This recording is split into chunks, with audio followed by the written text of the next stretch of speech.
एक बार सोचो, तुम एटीएम पर जाते हो और वहां तुम्हें सिस्टम में एक गड़बड़ी नजर आती है। ऐसा तकनीकी ग्लिच जो तुम्हें वो पैसे निकालने की इजाजत देता है जो असल में तुम्हारे अकाउंट में है ही नहीं। अगर तुम ईमानदार और जिम्मेदार इंसान हो तो शायद तुम्हारा पहला ख्याल यही होगा कि इस गड़बड़ी की रिपोर्ट कर दी जाए ताकि कोई और इसका गलत फायदा ना उठा सके। लेकिन सवाल ये है, अगर यही ग्लिच किसी ऐसे इंसान को मिल जाए जिसे दूसरों का पैसा लेने में कोई हिचक नहीं होती तो क्या होगा? आज की कहानी एक ऐसे ही इंसान की है जिसने इस सिस्टम की कमजोरी को समझा, महीनों तक उसका फायदा उठाया और देखते ही देखते करोड़पति बन गया। लेकिन किस्मत ने ऐसा मोड़ लिया कि उसकी पोल एकदम चौंकाने वाले अंदाज में खुल गई। ये घटना साल 2011 की है। कहानी का मुख्य किरदार है डैन सैंडर्स, जो उस वक्त ऑस्ट्रेलिया के एक बड़े शहर मेलबर्न में रहता था। डैन एक कसिनो में काम करता था, वो जगह जहां लोग जुआ खेलने आते हैं और अक्सर जुए के साथ शराब भी चलती है। डैन की जिंदगी भी कुछ ऐसी ही थी, जुए और शराब के बीच उलझी हुई। इसी नौकरी के दौरान डैन की मुलाकात एक महिला से हुई जिससे वो काफ़ी करीब आ गया और जो बाद में उसकी मंगेतर बनी। लेकिन कुछ समय बाद उस महिला ने मेलबर्न छोड़ने और ऑस्ट्रेलिया के एक छोटे से शहर वोंगारा में जाकर बसने का फैसला किया। इस शहर की आबादी सिर्फ करीब 300 थी, एक शांत, छोटा और काफ़ी अलग माहौल। डैन उस महिला से गहराई से जुड़ चुका था। भले ही अभी दोनों की शादी नहीं हुई थी, लेकिन जब वो महिला मेलबर्न छोड़कर वोंगारा चली गई तो डैन ने भी बिना ज़्यादा सोचे उसके पीछे पीछे उस छोटे शहर का रुख कर लिया। जाहिर है, नए शहर में उसे नौकरी की ज़रूरत थी। शुरुआत में उसने जैसे तैसे गुजारा किया, कभी सफाई का काम, कभी वेटरिंग, जब तक कि उसे एक पब में स्थायी नौकरी नहीं मिल गई। साल 2011 की ही बात है। एक दिन डैन रोज़ की तरह देर तक काम करता रहा, आखिरी शिफ्ट तक रुका और फिर पब बंद किया। आमतौर पर यही वो समय होता था जब वो सीधे घर चला जाता था, लेकिन डैन की एक आदत थी, काम के बाद अक्सर वो अपने दोस्तों के साथ बाहर जाता, थोड़ा पीने के लिए। उस रात भी उसने वही किया। वो अपने करीबी दोस्त मार्क के साथ निकल पड़ा। दोनों एक होटल के बार में गए जहां उन्होंने कुछ ड्रिंक्स लिए। रात गहराती गई। एक समय के बाद मार्क ने उठकर कहा कि अब उसे घर जाना है और वो बाहर से चला गया। अब डैन अकेला रह गया। उस वक्त आधी रात बीत चुकी थी। यही वो समय था जब डैन को भी घर निकल जाना चाहिए था, लेकिन उस रात उसका मन नहीं भरा था, वो और पीना चाहता था। जब उसने जेब में हाथ डाला और वॉलेट निकाला तो देखा कि वो पूरी तरह खाली था। उसके पास एक भी डॉलर नहीं बचा था। आमतौर पर मार्क ही उसके लिए पे करता था, लेकिन अब तो वो जा चुका था। अब सवाल ये था, पैसे कहाँ से आएंगे? डैन बाहर से निकला और एटीएम ढूंढने लगा। कुछ देर इधर उधर भटकने के बाद उसे नेशनल ऑस्ट्रेलिया बैंक का एक एटीएम दिखा, वही बैंक जिसमें उसका खाता था। उस वक्त रात के ठीक 12:10 हो चुके थे। डैन के पास 2 कार्ड थे। एक था उसका सेविंग्स अकाउंट कार्ड, जिसमें आमतौर पर उसकी कमाई जमा होती थी। दूसरा था क्रेडिट कार्ड, जिससे वो ज़रूरत पड़ने पर बैंक से उधार ले सकता था। सबसे पहले उसने सेविंग्स अकाउंट वाला कार्ड मशीन में डाला, लेकिन बैलेंस ज़ीरो था। खाते में एक भी डॉलर नहीं बचा था। अब उसके पास सिर्फ एक ही रास्ता था, क्रेडिट कार्ड। जैसा कि ज़्यादातर लोग जानते हैं, क्रेडिट कार्ड से बैंक एक तय लिमिट तक उधार देता है। डैन के क्रेडिट कार्ड की लिमिट $2000 थी। डैन को अच्छी तरह मालूम था कि उसका क्रेडिट कार्ड अब लगभग पूरी तरह खर्च हो चुका है। पूरे महीने उसने उसी कार्ड से लेन देन किया था और लगातार माइनस में जा रहा था। लेकिन उस वक्त देर रात और नशे की हालत में शायद उसका दिमाग उतना साफ नहीं था। उसने सोचा, एक बार चेक करके तो देखता हूँ। उसने क्रेडिट कार्ड एटीएम में डाला। स्क्रीन पर बैलेंस दिखा $1995, यानी $2000 की लिमिट में अब सिर्फ $5 बाकी थे।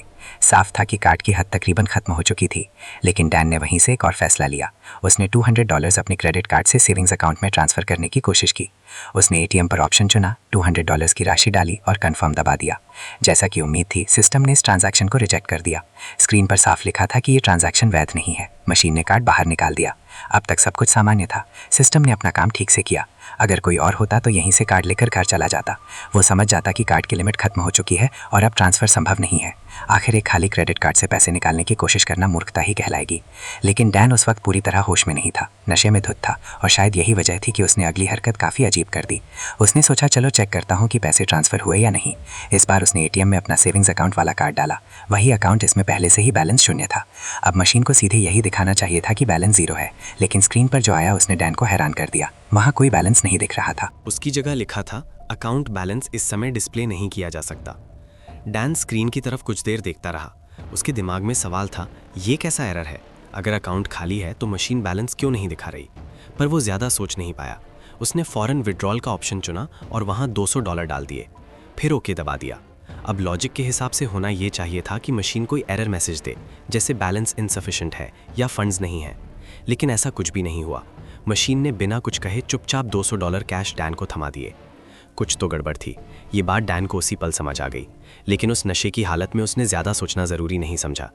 असल में हुआ ये था कि जो $200 का ट्रांसफ़र कुछ मिनट पहले फेल हो गया था, वही पैसा किसी तरह डैन के सेविंग्स अकाउंट में पहुंच गया। और ये तब हुआ जब उसका क्रेडिट कार्ड पहले से ही अपनी लिमिट तक पहुंच चुका था। अब सवाल बड़ा था, आखिर ये पैसे आए कहाँ थे? डैन को याद था कि ट्रांसफ़र करते वक्त उसे एरर मैसेज मिला था। स्क्रीन पर साफ लिखा था ट्रांजैक्शन वैध नहीं है और फिर कैंसिल्ड। तो फिर पैसे अकाउंट में कैसे आ गए? लेकिन उस वक्त डैन इन सवालों में नहीं उलझा। उसका ध्यान सिर्फ एक बात पर था, अब जब पैसे मिल ही गए हैं तो वापस बाहर चलो और पीना जारी रखो। वो फिर से उसी होटल के बार में गया और शराब पीता रहा। घड़ी में जब 12:50 हुआ तब जाकर वो उठा। इस समय का जिक्र ज़रूरी है क्योंकि यही वक्त इस पूरी कहानी को एक नया मोड़ देगा। बाहर से निकलते ही डैन घर की ओर बढ़ा, लेकिन उस रात मौसम भी उसके साथ नहीं था। बाहर तेज़ बारिश हो रही थी। भीगते हुए चलते हुए डैन को किसी छत या शेल्टर की तलाश हुई। चलते चलते वो उसी एटीएम के सामने आ गया जहां से थोड़ी देर पहले $200 निकाले थे। एटीएम के ऊपर एक छत थी जो उसे बारिश से थोड़ा बचा सकती थी। डैन वहीं रुक गया। ठंड थी, कपड़े गीले थे, लेकिन उसका दिमाग अब शराब के बावजूद सतर्क हो चुका था। अब वो सोचने लगा, ये पैसे आए कैसे? मशीन ने तो साफ कहा था कि ट्रांजैक्शन फेल हो गया, फिर भी अकाउंट में पैसे आ गए। क्या ये कोई बैंकिंग ग्लिच है? यही सवाल उसके अंदर एक अलग तरह की जिज्ञासा पैदा करने लगा। डैन ने तय कर लिया कि वो इसे दोबारा आजमाएगा, देखेगा कि ये दोबारा भी काम करता है या नहीं। उसने सबसे पहले फिर से अपना सेविंग्स अकाउंट कार्ड मशीन में डाला। स्क्रीन ने फिर वही मैसेज दिखाया, अकाउंट बैलेंस इस समय डिस्प्ले में ही किया जा सकता। डैन ने कार्ड बाहर निकाला और इस बार क्रेडिट कार्ड अंदर डाला, ठीक उसी तरह जैसे पहले किया था। उसने $200 अपने क्रेडिट कार्ड से सेविंग्स अकाउंट में ट्रांसफ़र करने की कोशिश की। स्क्रीन पर फिर वही मैसेज आया, ट्रांजैक्शन कैंसल्ड, और मशीन ने डैन का कार्ड बाहर निकाल दिया। लेकिन डैन यहीं नहीं रुका। उसने तुरंत अपना सेविंग्स अकाउंट कार्ड डाला।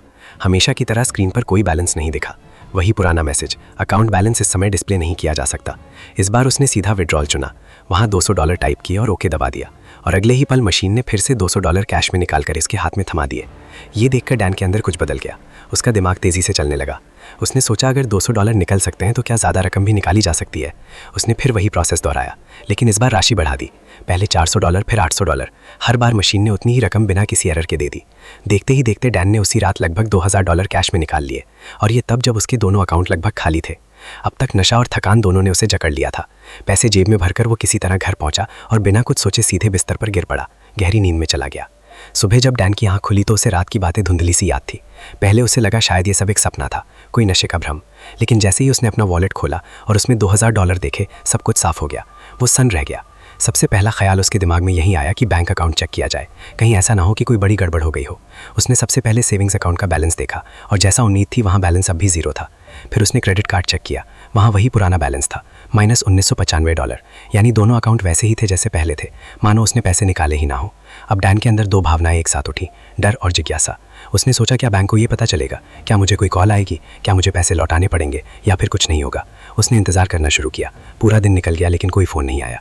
बैंक की तरफ से कोई ईमेल, कोई अलर्ट, कोई नोटिफिकेशन तक नहीं। सब कुछ सामान्य था। अगली सुबह यानी पैसे निकलने के लगभग 24 घंटे बाद डैन की नींद खुली तो फिर उसी बात ने उसे घेर लिया। ये सब सच में हुआ था या कोई गड़बड़? उसे फिर से अपने अकाउंट का बैलेंस चेक करने की तलब हुई। 2011 का वक्त था, तब मोबाइल बैंकिंग ऐप्स आज की तरह आम नहीं थी, इसलिए डैन को सीधे बैंक में कॉल करना पड़ा। उसने अपनी अकाउंट स्टेटमेंट की रिक्वेस्ट डाली ताकि पता चले कि सेविंग्स अकाउंट में अब आखिर हो क्या रहा है। जो जवाब उसे मिला वो हैरान कर देने वाला था। सेविंग्स अकाउंट का बैलेंस अब -2000 दिखा रहा था।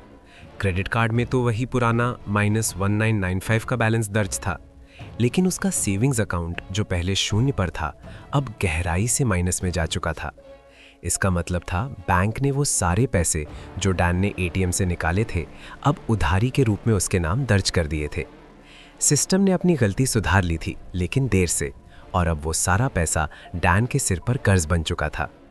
असल में बैंक को शुरू से ही इन ट्रांजैक्शंस को ब्लॉक करना चाहिए था, लेकिन उस रात एक ग्लिच की वजह से डैन को फ्री पास मिल गया और अब बैंक उस गलती की भरपाई उससे करवाना चाहता था। लेकिन डैन को स्टेटमेंट में एक और अजीब चीज़ दिखी और ये बात उसे और ज़्यादा उलझाने लगी। पूरा स्टेटमेंट देखने के बाद उसे एहसास हुआ कि कहीं भी ये नहीं दर्ज था कि क्रेडिट कार्ड से पैसे ट्रांसफ़र हुए हैं। सिर्फ ये दिख रहा था कि सेविंग्स अकाउंट से पैसे निकाले गए हैं, लेकिन वो पैसे आए कहाँ से, इसका कोई जिक्र नहीं था। मतलब सिस्टम को विड्रॉल तो याद है, लेकिन सोर्स गायब है। ऐसा लग रहा था जैसे बैंक खुद नहीं जानता कि पैसा कहाँ से आया। अब इस स्थिति में अगर कोई समझदार और जिम्मेदार इंसान होता तो जो भी कैश उसके पास था वो जाकर बैंक में जमा करवा देता ताकि उधारी थोड़ी कम हो सके। लेकिन डैन ने जब अपने वॉलेट में झांक कर देखा तो पाया कि पूरे $2000 अब भी वहीं रखे हैं, जैसे रात के पैसों को किसी ने छुआ तक नहीं। और यहीं पर उसके दिमाग में एक खतरनाक विचार आया। जब पैसा हाथ में है तो बैंक में माइनस की फिक्र क्यों करूं?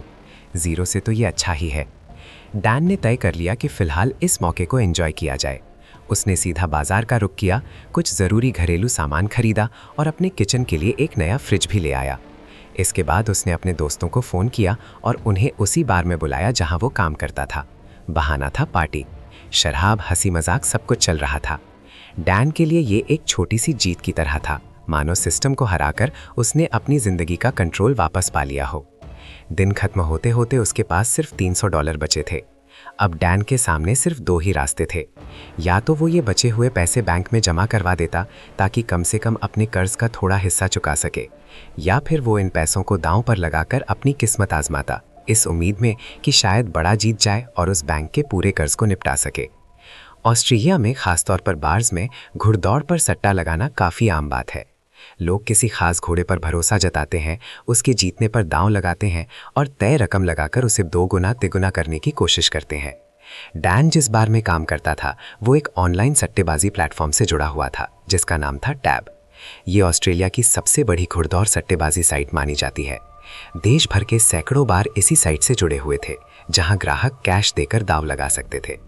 इस सिस्टम में ग्राहक बार को कैश देता है और बार कर्मचारी साइट के जरिए उस ग्राहक की ओर से दांव लगाता है, क्योंकि बार की मशीनें सीधे टैब से जुड़ी होती हैं।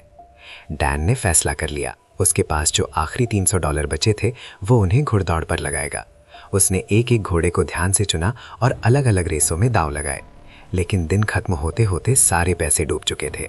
अब उसकी जेब एकदम खाली थी और सिर पर बैंक का भारी कर्ज अब भी वैसे ही मौजूद था। इस बार डैन सच में सोचने लगा, अब मैं इस मुसीबत से कैसे निकलूं?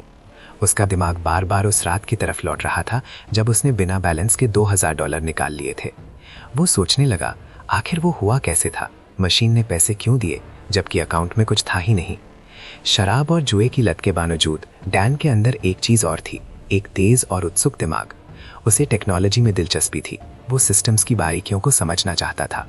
कोई प्रोफेशनल हैकर तो नहीं था, लेकिन टेक्निकल प्रक्रियाओं में उसकी रुचि साफ दिखती थी। अब उसने उस रात की हर डिटेल को ध्यान से दोबारा सोचना शुरू किया।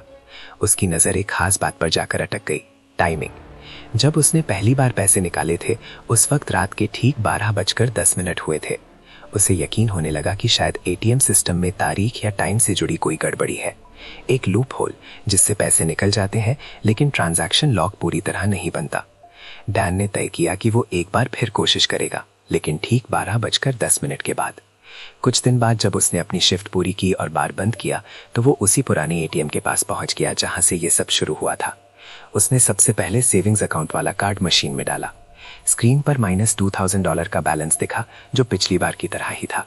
इसके बाद उसने कार्ड बाहर निकाला और क्रेडिट कार्ड मशीन में डाल दिया। उस पर भी वही पुराना बैलेंस नजर आया, -$1995। मतलब लिमिट पूरी तरह इस्तेमाल हो चुकी थी। अब डैन ने पुराना तरीका दोहराया। उसने $1000 को क्रेडिट कार्ड से सेविंग्स अकाउंट में ट्रांसफर करने की कोशिश की। स्क्रीन पर फिर वही एरर मैसेज आया, ट्रांजैक्शन कैंसिल्ड, और कार्ड बाहर निकल आया। इसके बाद उसने फिर से सेविंग्स अकाउंट कार्ड डाला और इस बार जो देखा उसने उसे हैरान कर दिया। सेविंग्स अकाउंट का बैलेंस अब -$1000 था, यानी ट्रांसफर देखा तो फेल, लेकिन पैसे फिर भी अकाउंट में आ गए। ये देखकर डैन ने एक और बार क्रेडिट कार्ड डाला और फिर से $1000 ट्रांसफर करने की कोशिश की। फिर से वही मैसेज आया, ट्रांजैक्शन रिजेक्ट हो गया। लेकिन जब उसने दोबारा सेविंग्स अकाउंट चेक किया तो बैलेंस अब शून्य था। इसका मतलब था कि उसने कुछ ही मिनटों में अपने पहले वाले $2000 के कर्ज को पूरी तरह चुका दिया। डैन को मालूम था कि ये सब हमेशा के लिए नहीं है। एक ना एक दिन बैंक सिस्टम इस गड़बड़ी को पकड़ लेगा और बैलेंस फिर से माइनस में चला जाएगा। लेकिन फिलहाल वो रुकने वाला नहीं था। उसने फिर से वही तरीका अपनाया। इस बार ट्रांसफर अमाउंट $2000 डाला। सिस्टम ने फिर वही एरर दिखाया और ट्रांजैक्शन कैंसिल कर दिया। लेकिन जब डैन ने अकाउंट बैलेंस चेक किया तो वहाँ $2000 मौजूद थे। उसने बिना वक्त गवाए पूरा पैसा कैश में निकाल लिया और बैलेंस फिर से 0 पर पहुँच गया। अब डैन के पास एक बार फिर $2000 नकद थे। उसे पता था कि ये पैसा देर सवेर सिस्टम ट्रेस कर लेगा, लेकिन जब तक ऐसा नहीं होता डैन के लिए ये लूप होल एक सोने की खान था। अब डैन की दिलचस्पी सिर्फ एक चीज़ में थी, ये करेक्शन आखिर होता कब है। उस रात वो इसी सवाल को सोचते हुए सो गया। अगली सुबह जब उसकी आँख खुली तो सबसे पहला काम उसने वही किया। बैंक को कॉल किया और अपनी अकाउंट स्टेटमेंट मंगवाई। रिपोर्ट में अभी भी बैलेंस जीरो दिखा रहा था, मतलब सिस्टम ने अब तक कोई भी करेक्शन लागू नहीं किया था। दिन भर उसने कई बार बैंक से संपर्क किया, लेकिन हर बार एक ही जवाब मिला, बैलेंस अब भी शून्य है, कोई एक्टिविटी नहीं दिख रही। फिर उसके अगले दिन की सुबह तकरीबन 6 बजे उसने दोबारा कॉल किया और इसी कॉल पर सब कुछ बदल गया। बैंक की तरफ से जो स्टेटमेंट दी गई उसमें अब -$4,000 का बैलेंस दिख रहा था। अब डैन को समझ आ गया था कि बैंक का सिस्टम जाग चुका है। उसने पहली रात के $2,000 और दूसरी रात के $2,000 कुल $4,000 की निकासी को रिवर्स कर दिया था। अब उसका सेविंग्स अकाउंट माइनस में जा चुका था, पूरे $4,000 की देनदारी के साथ। किसी भी सामान्य इंसान के लिए ये पल अलार्म बजाने वाला होता। सोचने की बात ये थी, जब हर ट्रांजैक्शन 2 दिन बाद रिवर्स हो ही जाना है तो फिर इसमें फ़ायदा क्या है। और अगर डैन ने ये सिलसिला ऐसे ही जारी रखा तो जल्दी ही उसका बैलेंस इतना नेगेटिव हो जाएगा कि बैंक खुद उसका अकाउंट फ्रीज कर देगा। असल में बैंकिंग सिस्टम में एक ऑटोमेटिक लिमिट सेट होती है। अगर कोई सेविंग्स अकाउंट -$2,000 तक चला जाए तो वो सिस्टम अपने आप अकाउंट को ब्लॉक कर देता है।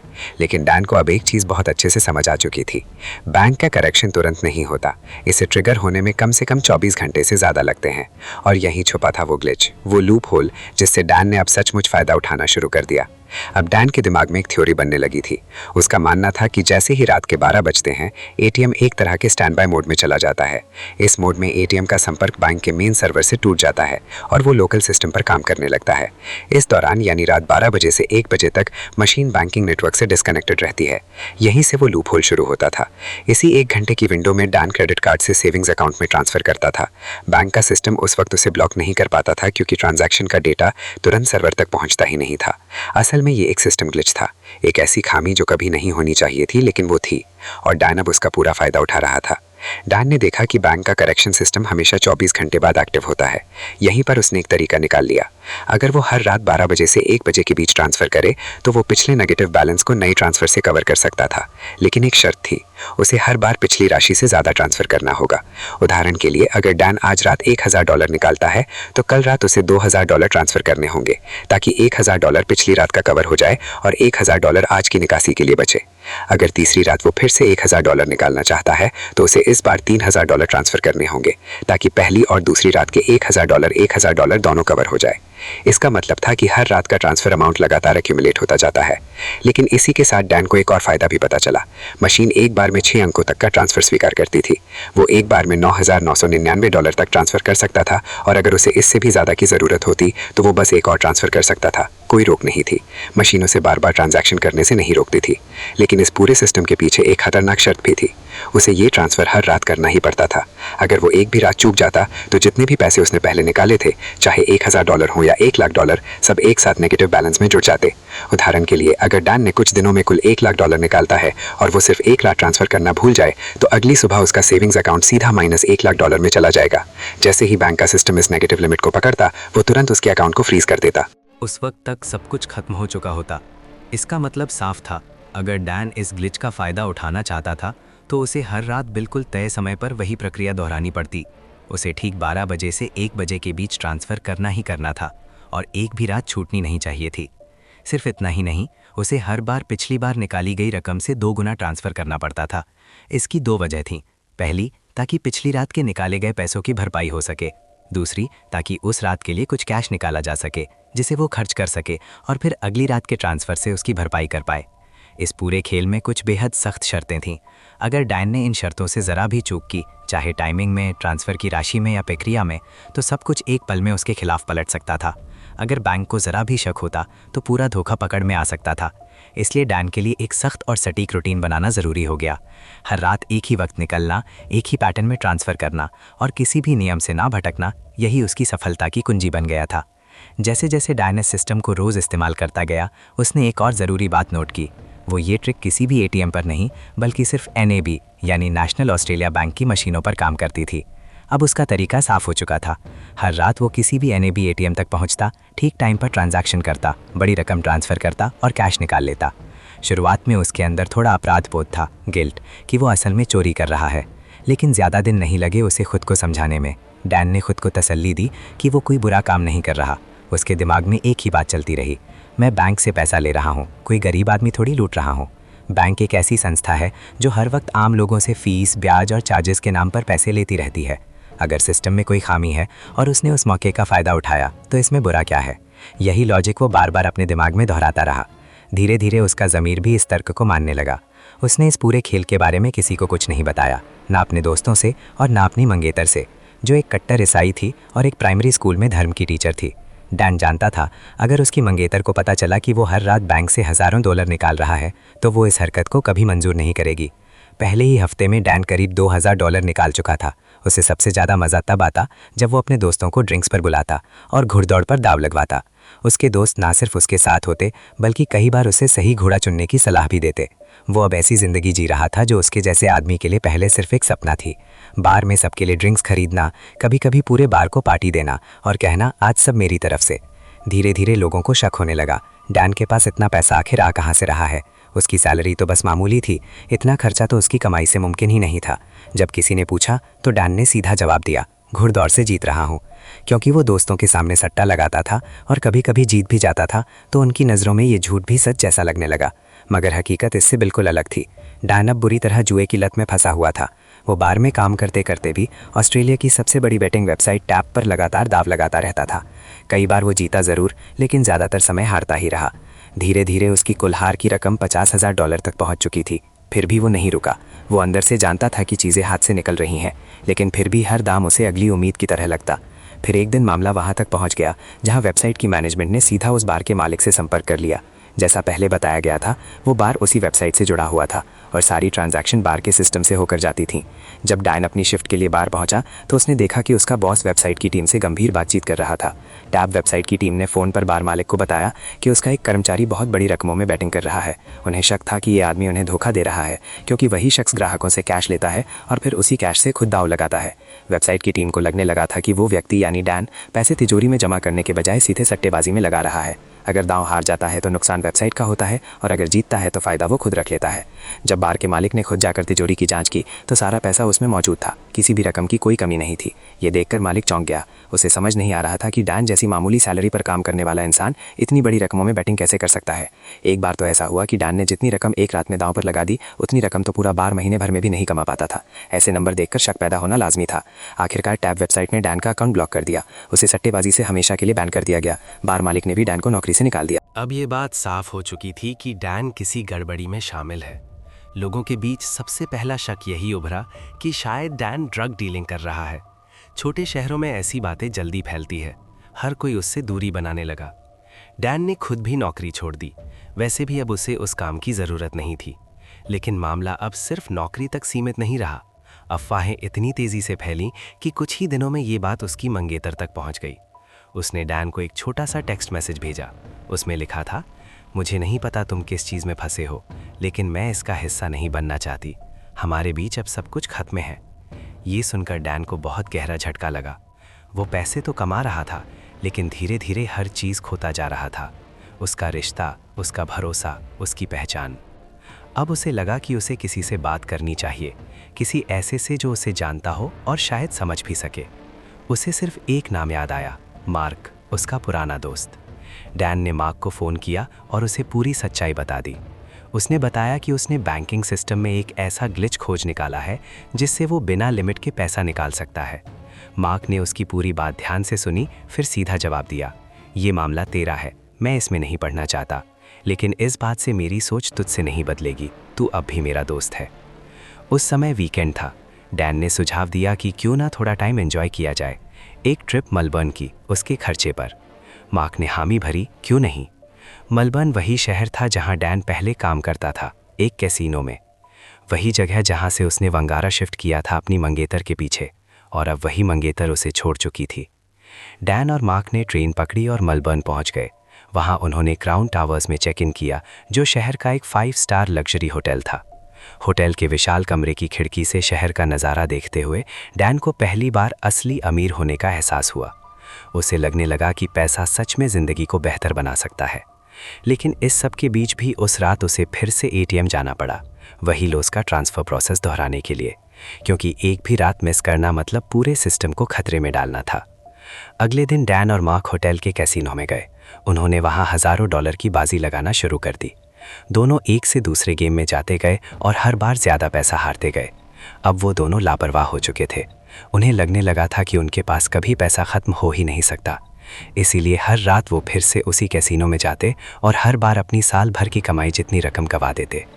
कुछ दिन बाद मार्क को लौटना पड़ा। उसकी नौकरी थी, जिम्मेदारियां थीं, लेकिन डैन ने मेलबर्न में ही रुकने का फैसला किया। उसके लिए अब यही शहर सबसे ज़्यादा मीठा लगने लगा था। यहाँ सब कुछ था, लग्जरी, मज़ा और सबसे बड़ी बात अनगिनत पैसा। लेकिन अब उसके सामने एक नई दिक्कत खड़ी हो रही थी, एटीएम की लिमिट।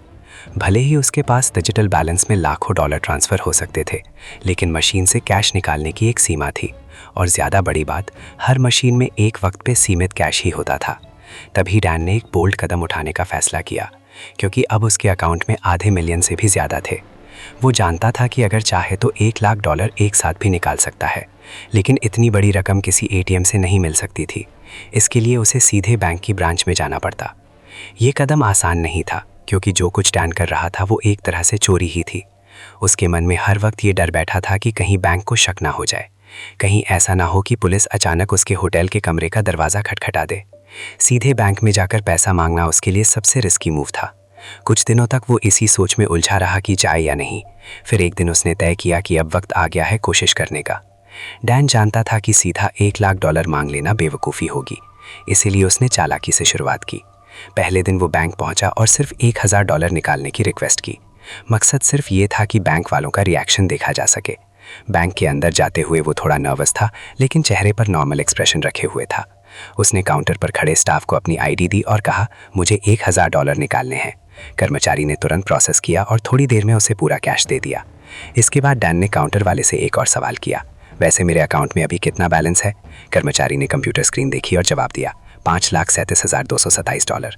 डैन ने मुस्कुराकर धन्यवाद कहा, लेकिन उसका दिल जोर से धड़कने लगा। बाहर से वो जितना शांत दिख रहा था, अंदर से उतना ही बेचैन था। इसके बाद उसने एक और कोशिश की। इस बार रकम थी $2,000। फिर भी किसी ने कोई सवाल नहीं किया। पैसे मिल गए और कोई शक नहीं हुआ। अब डैन को भरोसा हो गया था कि वो और आगे जा सकता है। तीसरी बार जब वो बैंक पहुंचा तो उसने सीधे कहा, मैं $1,00,000 निकालना चाहता हूँ। ये सुनते ही बैंक कर्मचारी अंदर चला गया। शायद वो मैनेजर से परमिशन लेने गया था। डैन वहीं खड़ा रहा और हर बीतता सेकंड उसे भारी लगने लगा। उसके मन में डर दौड़ने लगा। उसे लगने लगा कि कहीं अब ये खेल खत्म तो नहीं हो रहा। क्या बैंक ने कुछ पकड़ लिया है? क्या अब कोई पुलिस को फोन कर रहा है? करीब 15 मिनट बाद वही बैंक कर्मचारी वापस आया। उसके हाथ में पूरी $1,00,000 की नकद रकम थी। उसने बिना कुछ कहे चुपचाप डैन को वो पैसे सौंप दिए। अब डैन बैंक से किसी भी रकम को निकाल सकता था। एटीएम की लिमिट तो वो पहले ही पार कर चुका था। डैन बाहर से चाहे जितना शांत दिखता, लेकिन अंदर से उसे हर पल डर सताता रहता था। उसे लगता था कि ये सब ज़्यादा दिनों तक नहीं चलेगा। उसके मन में बार बार यही ख्याल आता कि कहीं बैंक को शक न हो जाए या किसी दिन पुलिस आकर उसे पकड़ न ले जाए। उसे साफ महसूस होता था कि अगर पकड़ा गया तो सीधा जेल जाना पड़ेगा। इसी डर की वजह से उसने सोचा कि जब तक ये मौका उसके पास है, इसका पूरा फ़ायदा उठाना चाहिए। वो चाहता था कि जितना पैसा है उसका जी भरकर इस्तेमाल कर ले। उसने अपने कुछ पुराने दोस्तों को कॉल किया। उनमें उसका सबसे करीबी दोस्त मार्क भी शामिल था। डैन ने सभी से कहा, कुछ दिन की छुट्टी ले लो और मेलबर्न आ जाओ। हम 5 स्टार होटल्स में रुकेंगे, महंगे रेस्टोरेंट्स में खाएंगे और वो सब करेंगे जिसका हमने कभी सिर्फ सपना देखा था। शुरुआत में कुछ दोस्त थोड़ा चौंक गए, खासकर वो जिनको असली बात नहीं पता थी, लेकिन डैन ने इतना जोर दिया कि आखिरकार सब तैयार हो गए। कुल 4 लोग थे, डैन, मार्क और 2 और दोस्त, जिनके नाम या चेहरों का जिक्र कभी सामने नहीं आया। डैन ने इन 4 में से एक दोस्त को पूरी सच्चाई बता दी। उसने बताया कि उसने बैंकिंग सिस्टम में एक ग्लिच पकड़ा है, जिससे वो रातों रात करोड़पति बन गया है। एक और दोस्त ने साफ कह दिया, मुझे कुछ नहीं जानना, बस इस वक्त का मज़ा लेना है। शायद उसे डर था कि कहीं कोई कानूनी पचड़े में ना फंस जाए। अब ग्रुप में 2 लोग वो थे जिन्हें सब सच पता था, और एक ऐसा था जो बस हर चीज़ को एंजॉय कर रहा था बिना कोई सवाल पूछे। मेलबर्न पहुंचने के बाद इन 4 ने किसी भी लग्जरी चीज़ से परहेज नहीं किया। दिन 5 स्टार होटल्स में बीतते, शाम महंगे रेस्टोरेंट्स में और रातें क्लब्स और पब्स में। वो लिमोजीन में घूमते और कभी कभी तो हेलीकॉप्टर भी बुक कर लेते। डैन का स्टाइल अब पूरी तरह बदल चुका था। किसी भी रेस्टोरेंट में जाता और स्टाफ से कहता, आज का बिल मेरा है, सबको ट्रीट दो, और वो सच में सबका बिल चुका देता था बिना एक बार भी पीछे देखे। अगर किसी पार्टी में कोई ऐसा इंसान मिल जाता जो उनके मूड और वाइब से मेल खाता, तो डैन और उसके दोस्त उसे भी अपने ग्रुप में शामिल कर लेते। कई बार तो ऐसा होता कि डैन पूरा पूल एरिया ही पार्टी के लिए किराए पर ले लेता। कभी कभी वो लग्जरी होटल की पूरी फ्लोर बुक कर देता और वहाँ ऐसा जश्न होता जिसमें डांस, शराब, लड़कियाँ और ड्रग्स सब कुछ शामिल होता। इस दौरान डैन ने खर्च करने में कोई कसर नहीं छोड़ी। अगर वो राह चलते किसी अजनबी से टकरा जाता और उसका मूड ठीक लगता तो उसे भी पैसे थमा देता। किसी रेस्टोरेंट में खाना खाने के बाद वेटर को सैकड़ों डॉलर की टिप देना उसके लिए आम बात बन जान चुकी थी। लिमोजिन के ड्राइवर को भी वो बिना मांगे इनाम दे देता था। होटल के स्टाफ को भी वो खुलकर पैसे देता था। जो भी डैन से मिलता वो खुद को खुशकिस्मत मानता था। सबसे ज़्यादा फायदा उसके दोस्तों को मिला। उनकी हर ख्वाहिश चाहे बड़ी हो या छोटी डैन बिना पूछे पूरी कर देता था। डैन ने अपने दोस्तों के लिए जो कुछ किया वो वाकई चौंकाने वाला था। जिसने जो मांगा उसे वो मिल गया। और इतना ही नहीं, जिन दोस्तों के सिर पर स्टडी लोन जैसा कर्ज था वो भी डैन ने खुद चुका दिया। एक बार की बात है, जब डैन सड़क से गुजर रहा था, उसने देखा कि एक स्ट्रीट म्यूजिशियन सड़क किनारे गिटार बजा रहा था। उसका परफॉर्मेंस अच्छा था लेकिन लोग रुक नहीं रहे थे। डैन को उसका टैलेंट पसंद आया। उसने न सिर्फ खुद उसे हज़ारों डॉलर डोनेट किए बल्कि पैसे देकर आसपास खड़े लोगों से कहा कि कुछ देर रुककर उसकी परफॉर्मेंस सुने। एक और किस्सा तब का है जब डैन एक रेस्टोरेंट में बैठा हुआ था। वहीं उसकी मुलाकात एक बुजुर्ग दंपत्ति से हुई। बातचीत के दौरान उन्होंने बताया कि वो हवाई घूमने का सपना रखते थे लेकिन पैसों की कमी के कारण अब पास के किसी लोकेशन पर जाना चाहते हैं। डैन ने एक पल भी सोचे बिना उन्हें $12,000 कैश में दे दिए ताकि वो अपना सपना पूरा कर सकें। डैन की एक और आदत थी जिसने सबका ध्यान खींचा। जब भी वो किसी बेघर इंसान को देखता तो उसके लिए किसी महंगे होटल में कुछ रातों का ठहरने का इंतजाम कर देता। उसे फर्क नहीं पड़ता कि सामने वाला कौन है या कहाँ से आया है। एक बार हिल्टन होटल ने उसे कॉल किया और बताया कि जिस बेघर आदमी के लिए डैन ने कमरा बुक करवाया था उसने चेकआउट के समय कमरे से तौलिए, कॉफ़ी मशीन और आयरन कप चुरा लिए। डैन ये सुनकर बस हंसा और कहा, कोई बात नहीं, उसकी भरपाई मैं कर देता हूँ। असल में डैन ये सब काम दिल से कर रहा था। उसे लगता था कि जब उसके पास इतना पैसा है तो दूसरों की मदद क्यों ना करे। वो मान चुका था कि ये पैसा कभी खत्म नहीं होगा और जब भी वो किसी को खुश होता देखता तो उसे एक अजीब सी राहत मिलती थी, जैसे कोई अंदर का बोझ हल्का हो रहा हो। शायद वो अपने अंदर के अपराध बोध को ऐसे ही दबा रहा था। कभी कभी उसे लगता कि वो भी रॉबिन हुड जैसा है जो अमीरों से ले रहा है और गरीबों को दे रहा है, लेकिन इसका मतलब ये नहीं था कि उसने खुद पर खर्च करना छोड़ दिया था। डैन और उसके दोस्त अक्सर मेलबर्न की सबसे महंगी दुकानों में जाते, ब्रांडेड कपड़े, घड़ियां और महंगे परफ्यूम्स खरीदते। उनका स्टाइल अब एकदम फिल्मी बन चुका था। हर दिन नया आउटफिट, हर इवेंट के लिए अलग लुक। एक बार डैन शहर के सबसे लग्जरी रेस्टोरेंट में डिनर कर रहा था। जब उसका खाना खत्म हुआ तो उसने न सिर्फ अपनी टेबल का बल्कि पूरे रेस्टोरेंट का बिल भर दिया। वहां मौजूद सभी टेबल्स के ऑर्डर का पेमेंट उसी ने किया। गौर करने वाली बात यह थी कि वहां आने वाले लोग खुद अमीर थे। किसी को डैन की जरूरत नहीं थी, लेकिन उसने फिर भी सबका बिल चुका दिया, सिर्फ इसलिए कि वो ऐसा कर सकता था। तभी एक महिला स्टाफ उसके पास आई और हैरानी से पूछा, क्या आप ऑस्ट्रेलिया के सबसे अमीर आदमी हैं? डैन मुस्कुराया और जवाब दिया, नहीं, मुझसे अमीर लोग भी हैं, मैं तो लिस्ट में 7वें नंबर पर हूँ। अब डैन की दौलत लोगों को अपनी ओर खींचने लगी थी, खासकर लड़कियों को। कई महिलाएं उसकी दरियादिली का फायदा उठाना चाहती थीं, लेकिन डैन भी बेवकूफ़ नहीं था। जब उसे लगता कि कोई लड़की सिर्फ उसके पैसों के लिए उसके करीब आ रही है तो वो उसे बिना कुछ कहे छोड़ देता था। हाँ, जो लड़कियां उसे सच में पसंद आती थीं उनके लिए वो दिल खोलकर खर्च करता।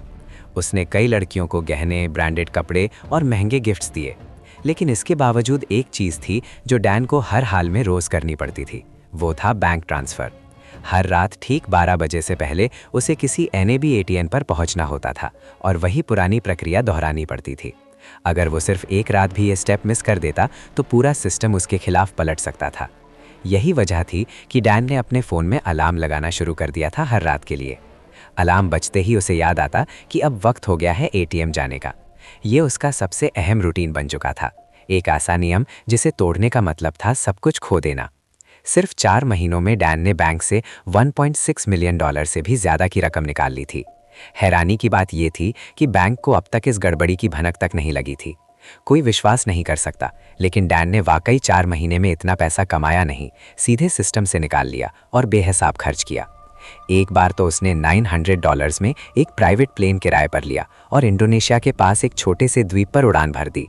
वहां पहुंचकर उसने वो पूरा द्वीप ही 2 दिनों के लिए किराए पर ले लिया, बस इसलिए क्योंकि वो कर सकता था। अब ये सवाल उठता है कि जब वो मेलबर्न से दूर दूसरे देश में था तो रात के ट्रांसफ़र कैसे करता था? इसका भी इंतज़ाम डैन ने पहले से कर लिया था। उसने अपने एक भरोसेमंद दोस्त को अपने बैंक कार्ड्स दिए थे और उसे सिखाया था कि कैसे और कब ट्रांसफ़र करना है। डैन ट्रिप के दौरान उसे लगातार कॉल करता रहता, ये पक्का करने के लिए कि ट्रांजैक्शन समय पर हुआ या नहीं। बाहर से देखने पर डैन की ज़िंदगी किसी फिल्मी हीरो जैसी लगती थी, लग्जरी, ट्रैवल, पार्टीज़ और अनलिमिटेड कैश। लेकिन अंदर से उसकी हालत बिल्कुल उलट थी। उसके मन में हर दिन ये डर बैठा रहता कि कभी भी बैंक को शक हो सकता है और फिर अचानक पुलिस उसके दरवाजे पर होगी। ये डर, ये बेचैनी धीरे धीरे उसकी रातों की नींद छीनने लगी। जब सुकून नहीं मिलता तो वो शराब का सहारा लेता ताकि कुछ देर के लिए दिमाग शांत हो सके, लेकिन शराब सिर्फ पल भर की राहत देती थी। अगली सुबह वही डर, वही घबराहट फिर से लौट आती थी। लगातार 4 महीनों तक इसी मानसिक तनाव के साथ जीने के बाद डैन का मन टूटने लगा। उसे लगने लगा कि अब वो ये सब और ज़्यादा नहीं झेल सकता। अब उसका सामना एक नए दुश्मन से हो रहा था, गिल्टी फीलिंग। वो खुद से सवाल करने लगा कि क्या वाकई उसे इतना सब कुछ चाहिए था? क्या उसने जो कुछ भी उड़ाया वो उसकी ज़रूरत से कहीं ज़्यादा नहीं था? आखिरकार डैन ने अपने तीनों दोस्तों को बुलाया और कहा, मैं अब रुकना चाहता हूँ। ये ज़िंदगी अब संभाली नहीं जा रही। हर वक्त दिमाग में डर बना रहता है। जब डैन ने उन्हें बताया कि वो अब ये सब बंद करना चाहता है तो शुरुआत में सब हैरान रह गए। कुछ को गुस्सा भी आया। इतने पैसों की मौज मस्ती अचानक रोक देना उन्हें बर्दाश्त नहीं हुआ। लेकिन डैन ने शांत होकर उन्हें समझाया। उसने कहा कि वो अब आखिरी बार पैसे निकालेगा। इसके बाद जो कोई जो चाहे, कैश हो, गिफ्ट्स हो या कोई सामान, वो मांग सकता है। डैन ने उस रात अपना आखिरी ट्रांसफ़र किया। दोस्तों की हर डिमांड पूरी की। किसी ने घड़ी मांगी, किसी ने मोटरसाइकिल, किसी ने सीधा नकद। उस फाइनल ट्रांजैक्शन के बाद डैन के बैंक अकाउंट से निकाली गई कुल रकम पहुंच चुकी थी 1.6 मिलियन यानी $6 लाख तक। उस रात के बाद पहली बार ऐसा हुआ कि डैन एटीएम नहीं गया, कोई ट्रांसफ़र नहीं किया। अब सिस्टम का रिवर्स शुरू होने वाला था। जैसे ही बैंक का करेक्शन सिस्टम एक्टिव होता, वो सारा पैसा वापस खींच लेता और डैन का सेविंग्स अकाउंट सीधा माइनस में चला जाता। उसके दोस्त मंगारा लौट गए, लेकिन डैन होटल में ही रुका रहा। उसके पास अब भी करीब $80,000 कैश में बचे थे, जिन्हें उसने होटल के बाथरूम के टब में रख दिया था, तौलियों के नीचे छुपाकर। अब वो बस इंतज़ार कर रहा था, या तो बैंक की कॉल का या फिर किसी रात पुलिस के दरवाजे पर आ जाने का। उसे पूरा यकीन था कि अब बैंक को सब समझ आ गया होगा। आखिरकार कुछ दिन बाद फ़ोन बजा। कॉल बैंक से थी।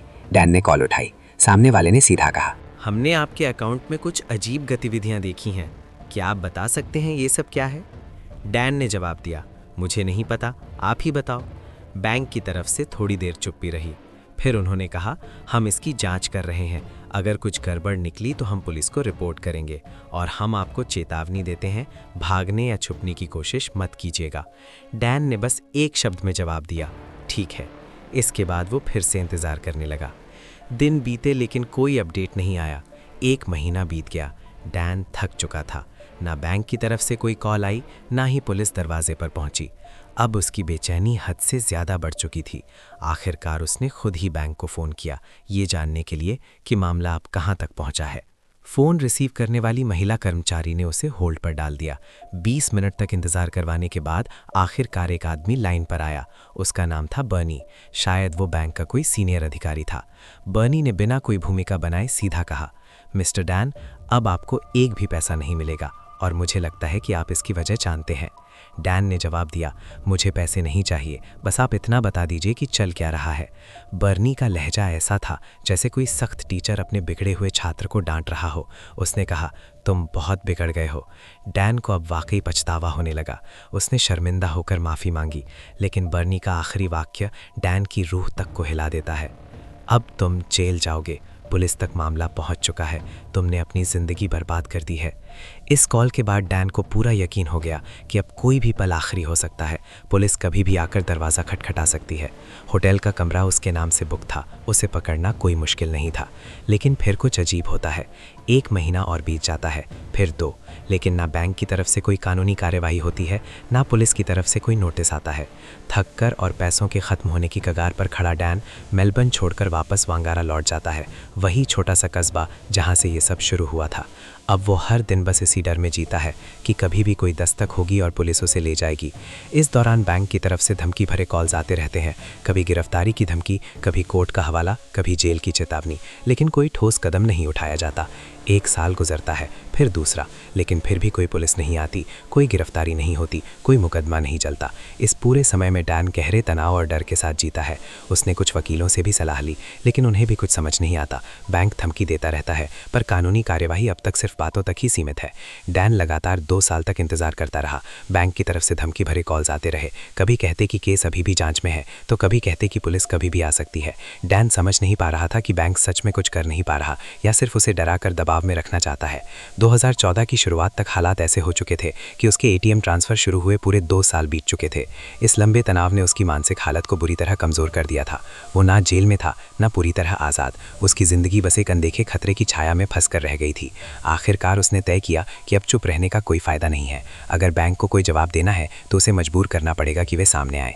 इसी सोच के साथ डैन सीधे मीडिया के पास गया। सबसे पहले उसने ऑस्ट्रेलिया के एक मशहूर अखबार से संपर्क किया। उसने उन्हें अपनी पूरी कहानी साफ साफ बताई। आई। अखबार ने उसे इंटरव्यू के लिए बुलाया। उन्होंने डैन को सूट पहनाया, उसे एक प्राइवेट प्लेन में बिठाया और उसकी हाई क्वालिटी तस्वीरें खींची ताकि आर्टिकल पब्लिश होने पर सब कुछ प्रभावशाली दिखे। आखिरकार वो आर्टिकल छप गया। पहली बार डैन की कहानी आम लोगों तक पहुंची। ये एक हाई प्रोफाइल सनसनी जैसा लगा, लेकिन डैन जैसा चाहता था वैसा असर नहीं हुआ। आर्टिकल इतना नहीं फैला कि बैंक पर कोई दबाव पड़ता। अब डैन ने अगला कदम उठाया। उसने ऑस्ट्रेलिया के एक popular TV show current affair से सीधा संपर्क किया। शो की टीम उसकी पूरी कहानी सुनकर हैरान रह गई। उन्होंने तुरंत उसे 1 हफ्ते की शूटिंग के लिए बुला लिया। इस शो की टीम ने होटल बुक किए, लग्जरी कारें मंगवाई और एक प्लेन भी किराए पर लिया। उनका मकसद था कि वे पूरी तरह से रिक्रिएट करें कि कैसे डैन ने उन 4 महीनों में बैंक के पैसों पर लग्जरी लाइफ जीती। जब वो एपिसोड आखिरकार तैयार हो गया और प्रसारण की तारीख तय हुई तो डैन बेहद उत्साहित था। उसे उम्मीद थी कि इस बार उसकी कहानी लाखों लोगों तक पहुंचेगी। साथ ही उसे भरोसा था कि बैंक अब चुप नहीं रह पाएगा और उसे कोई ठोस जवाब देना ही पड़ेगा। जिस दिन प्रोग्राम ऑन एयर होना था, डैन टीवी के सामने बैठ गया। उसने शो को शुरू से अंत तक ध्यान से देखा। रिपोर्ट में उसकी पूरी कहानी दिखाई गई। भले सारी बातें नहीं आई, लेकिन जो दिखाया गया उसमें उसकी सच्चाई का सार मौजूद था। लेकिन जैसे ही शो खत्म हुआ, डैन अन्न रह गया। रिपोर्टर ने अचानक एक चौंकाने वाली बात कहनी शुरू की। उसने कहा कि डैन के खिलाफ गिरफ्तारी का वारंट जारी हो चुका है और अब उसे एक फरार अपराधी माना जा रहा है। साथ ही ये भी कहा गया कि अगर किसी को इसकी जानकारी हो तो तुरंत पुलिस को सूचित करें। डैन वहीं बैठा रहा, अवाक, स्तब्ध, जैसे उसके पैरों तले जमीन खिसक गई हो। उसे कुछ भी समझ नहीं आ रहा था। उसके दिमाग में सवालों की बाढ़ आ गई। गिरफ्तारी का वारंट कब जारी हुआ, किसने करवाया और मैं फरार कब से हो गया? उसे ये बात बिल्कुल हजम नहीं हो रही थी।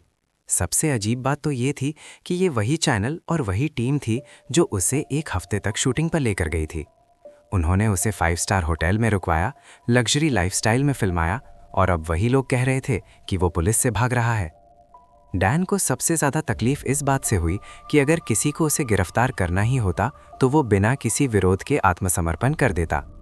मगर अब उसे ऐसा लग रहा था कि उसकी कहानी को सिर्फ एक ड्रामेटिक एंडिंग देने के लिए तोड़ा मरोड़ा गया। और हैरानी की हद तो तब पार हो गई जब उसी रात जब एपिसोड प्रसारित हुआ, उस शो के एक प्रोड्यूसर ने डैन को ईमेल भेजा।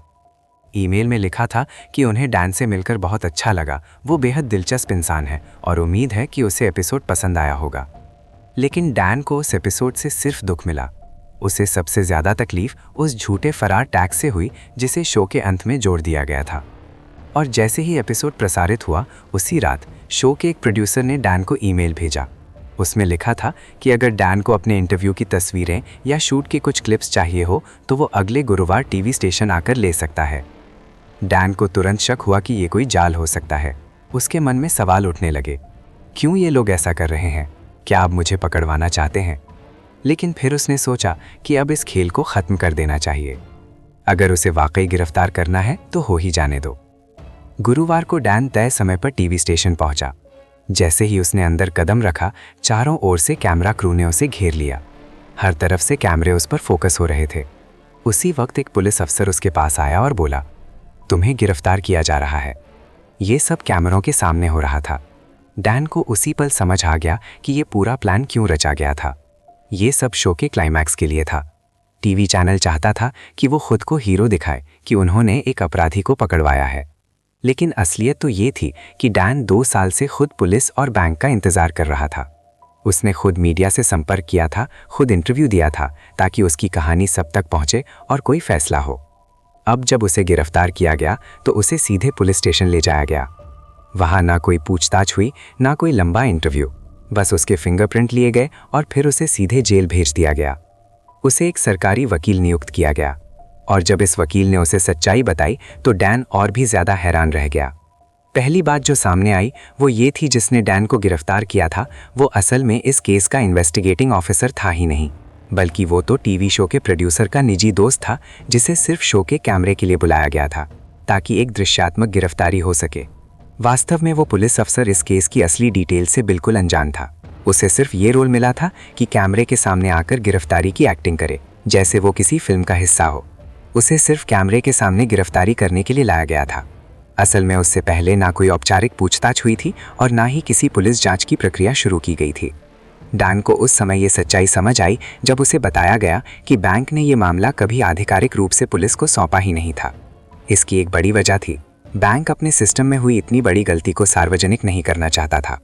अगर आम लोगों को पता चल जाता कि एटीएम नेटवर्क में इतनी बड़ी खामी थी तो बैंक की साख बुरी तरह गिर सकती थी। लोग सोच सकते थे कि बैंक सुरक्षित नहीं है और वो अपनी जमा पूंजी वहां से निकाल लेते। इससे बैंक का वित्तीय नुकसान उस पैसे से कई गुना ज्यादा हो सकता था जो डैन ने सिस्टम से निकाला था। डैन को ये भी समझ आ गया कि उसकी गिरफ्तारी कैमरों और मीडिया के लिए की गई एक स्क्रिप्ट का हिस्सा थी, ताकि मीडिया चैनल एक सनसनीखेज क्लाइमैक्स दिखा सके। असल में वो खुद 2 साल से बैंक और पुलिस का इंतजार कर रहा था कि कोई तो आए और उससे पूछे कि सच क्या है। आज भी डैन कई मीडिया प्लेटफॉर्म्स पर जाकर इंटरव्यू देता है। वो अपनी पूरी कहानी विस्तार से बताता है, चाहे वो टीवी हो, यूट्यूब हो या पॉडकास्ट। ऐसी खबरें भी सामने आई हैं कि वो इस पूरी घटना पर एक किताब लिख रहा है। इतना ही नहीं, उसकी जिंदगी पर आधारित एक फिल्म या डॉक्यूमेंट्री भी बनाई जा रही है, जो शायद बहुत जल्द रिलीज हो। एक इंटरव्यू में जब उससे पूछा गया कि क्या उसके पास अब भी कुछ पैसे बचे हैं या क्या उसने वो रकम किसी विदेशी बैंक में ट्रांसफर कर दी है, तो उसने केवल मुस्कुराकर इतना कहा, इस पर मेरी कोई टिप्पणी नहीं है। संभव है कि उसके पास अब भी कुछ रकम हो या फिर उसने जितनी राशि की बात की है असली आंकड़ा उससे कहीं ज्यादा हो, क्योंकि डैन ने जो भी राशि बताई थी वो उसकी तरफ से थी। बैंक में कभी सार्वजनिक तौर पर यह स्वीकार नहीं किया कि नुकसान कितना हुआ। इस तरह खत्म होती है डैन सैंडर्स की यह हैरान करने वाली लेकिन सच्ची कहानी। आपको ये कहानी कैसी लगी कमेंट सेक्शन में लिखकर जरूर बताएं। ये तो सिर्फ शुरुआत है, असली कहानियां अभी बाकी हैं। ऐसे ही अनोखे किस्से चाहते हो तो द यूनिक को सब्सक्राइब करना मत भूलना। मिलते हैं नेक्स्ट वीडियो में।